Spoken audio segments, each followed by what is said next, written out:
G'day guys, Joel mate Big J here and welcome to another edition of Aussie Boxing Talk. So first thing we're going to talk about today is the no limit card from last night. Obviously Brock Jarvis versus Adrian Rodriguez. Fair card, nothing to crow home about, but then again certainly nothing embarrassing that happened on the card either. Bit of controversy with one of the fights, we'll get into that, but at the end of the day I'd say a solid C+ card. And a half decent way to finish the year for No Limit. So first was the heavyweights. There was a late replacement. It was supposed to be the Australian title on the line. That didn't happen. I can't remember the fella's name, but there was a late stoppage in the 6th round. Then there was the welterweight fight with I think the fella from Australia, Western Australia won. I didn't really take notice of those fights. I was only really interested in the top 3 or 4 fights. So, but on to the IBF middleweight title fight between Jazzy Robinson and Kay Scott, and Jazzy Robinson come away with the win 7 rounds 3. I mean, the scores at the end were 97-93 times 2 and 98-92, all in favour of Jazzy Robinson. So I thought Kay Scott, because this was a rematch between the girls, they had a fight earlier in the year, which Kay Scott got the controversial decision. I thought that Kay Scott started off strong, won the first 3 rounds, and then Desley just come back and won the remaining 7. So Kay Scott now at 40. She was a long-time amateur. I think she was in the amateurs for 20 or so years. Excuse me while I adjust my hat. A long-time amateur. I think world champion and Commonwealth Games rep. I don't think she went to the Olympics. But in the amateurs for a very, very long time, and now she's turned pro. She's had what, 5 fights and a record of 4-1, and already been in a world title fight. So, being said that, the middleweight division is fractured at the moment because Carissa Shields vacated all her belts. She's now the current WBC heavyweight champ, along with the 30 other belts that she currently holds. Well, 15, probably 30 is a bit of a stretch, but 15 belts. For Jazzy Robinson, a single mum at 36 years old, to become a world champion, when people say, oh, what an amazing achievement, I'm like, hang on a second. She's fighting a 40-year-old woman that's only had 4 fights in her career. So it's not like, even though she's a world champion, it's not exactly like she's the top tier, woman, but take nothing away from her. She's a world champion. Hopefully that leads her to bigger and better fights. But that was a solid fight, that one. Good performance by Jazzy Robinson. And Kay Scott, as a 40-year-old woman, not doing too badly at all. Not doing too badly at all. So then we'll move on to the Callum Peters fight. That was exactly what it was going to be. There was a late replacement. George Rose Peters, I think his last name, Rose Peters, pulled out of the fight, I think, like a day before. He couldn't get sanctioned or something. I'm not quite exactly sure what went on. But he pulled out. A new guy came in, and obviously he was destroyed inside a round. So they find a guy at last minute replacement to fight Callum Peters, who is the Olympian. He got obviously went off to the Olympics in Paris this year, and obviously he was eliminated in the first round, but now he's turned pro and he's got his first win. So a knockout in the first round, a couple of liver shots, that was all over. So that was pretty much exactly what was going to happen. And then we get on to the most controversial fight of the night, if not for the year. Personally, Jazzy Parr versus Shannon O'Connell. Now, I didn't like this fight in the first place because I thought it was a lose-lose, and I was right. Shannon gets the controversial decision. There's a lot of people out there that say Jazzy won. The cards were a disgrace. 80-72 for Shannon. I'm pretty sure then it was 78-74, I think. And then 76-70. I think it was 8 rounds zip for Shannon, 6 rounds 4 for Jazzy, and 5 rounds 3 for Shannon. I think that's how the judges scored it. Personally, I had it a draw. I think a lot of people out there had it a draw because both girls gave as good as they got. And there wasn't really a clear winner. But if you're going to side with anyone, you should side with Jazzy, because at the end of the fight, Jazzy looked like she'd barely been touched and Shannon's face is all busted up. So I think Jazzy controlled the ring better, but she had no power to keep Shannon off of her. So I didn't like this fight because it was a lose-lose, because that's exactly what happened. Jazzy's now, career is now being derailed for about 12 months or so. Right, so what are they going to do with her now? I mean, personally, I think No Limit should get her to fight Taylor Robinson if possible. That would be an excellent fight for both girls. I don't think Jazzy's big enough to handle bantamweight. I think she needs to stay at Superfly, because she just didn't have the power to give Shannon problems. So, and the problem with this win is that Shannon, now that she's won, it gives her a false sense of security that she could maybe have another title shot, and there would be no point in that because she would get cracked. Forsland would destroy her. Maya Kishinara, I think the Japanese girl who beat Ebony Bridges, would box her ears off all day. Shanika Johnson is the other champion, because Thorsland's got WBC, WBO. Shanika Johnson, I think that actually does warrant a rematch, because the first fight was so close.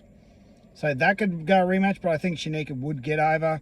Actually, no, I had Nina Hughes beating her, so that's an interesting fight. I think a rematch with Shanika, who's the current WBA bantamweight title holder.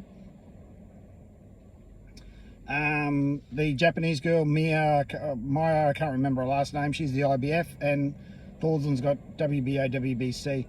Shanika, possibly she could get over Shanika again, maybe, but yeah, Thorsland would destroy her, and I think the Japanese girl would box her ears off. But Shanika, that's an interesting rematch, because they did fight a few years ago on the Mundine Zarafa undercard, and Shannon got the win.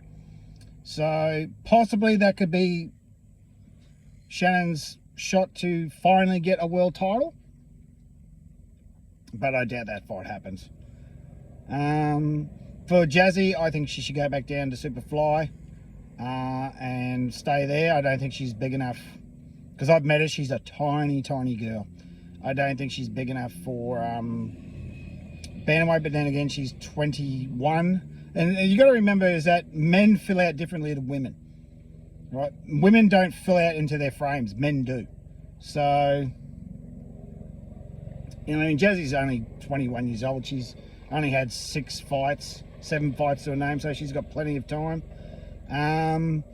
But, I didn't like the fight, because if Shannon won, she beats a novice, and if Jazzy won, she beats older woman who should be retired. Shannon should have retired before now, but, it only takes one win and they're back in the scheme of things. But yeah, and on to the main event before we get on to the devastating news of the day. Brock Jarvis against Aiden Rodriguez. Look, nothing to see here. We all knew it was going to happen. They just found Brock a body, like a slow-moving punching bag where Brock could shake off the ring rust. Because you got to remember, the guy's been out of the ring for a year and a half, or don't think he's fought since last March. He's never fought at middleweight. So basically, they just threw him in there with a guy who would just be a slow-moving punching bag for him to shake off the cobwebs. Nothing more, nothing less. But mark my words, when Brock Jarvis steps up in competition middleweight, he will get destroyed.